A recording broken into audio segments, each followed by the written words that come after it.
Alright, now I'm going to try to give a quick rundown of a couple starts I had, just to kind of explain my thought process going into the match and my whole counterclockwise strat, which I like to kind of do. One of the matches is a pretty much clear start. The second that I'm going to have is kind of luck-based on Yamoka's.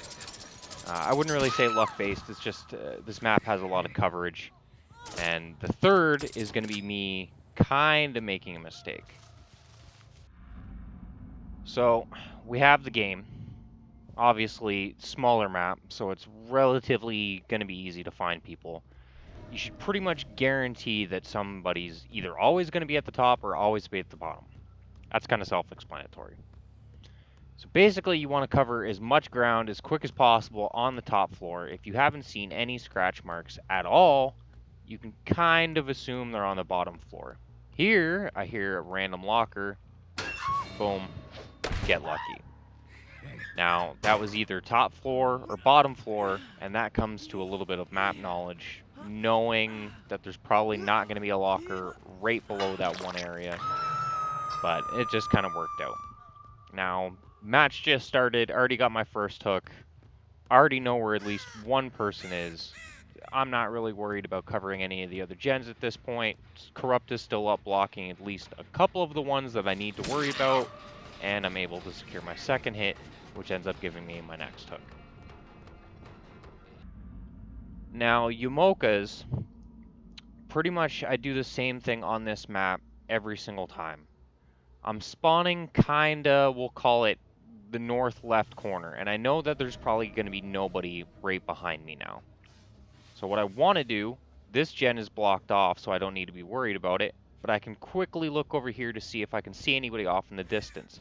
I don't, I know it's blocked, and I know it's safe, so now I want to go up and visualize, get a visualization of the whole rest of the map, which, honestly, if I had taken another route, these guys probably would have snuck right by me, and I would have had to rely on just listening. Now, Ret Shop.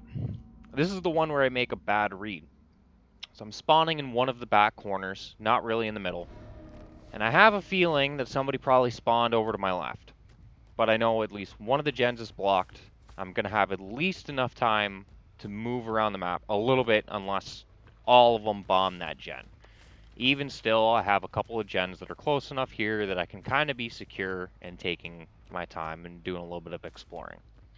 For some reason, I thought a rock was a person, which doesn't really help the fact that I just wasted those extra couple seconds.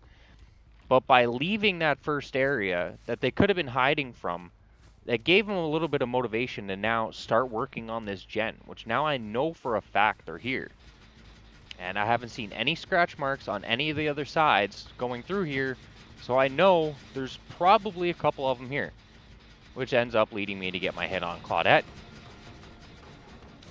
with David skulking around, which for some reason he was determined as hell to get this flashlight, but this ends up turning into a really quick down.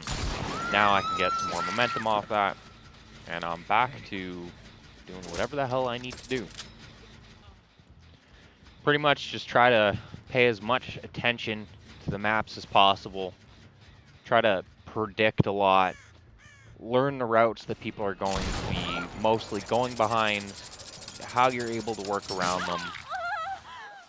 Aside from that, I don't want to say it's somewhat luck because RNG is kind of predictable in a sense. You end up getting a lot of the same consistent results over and over and over again.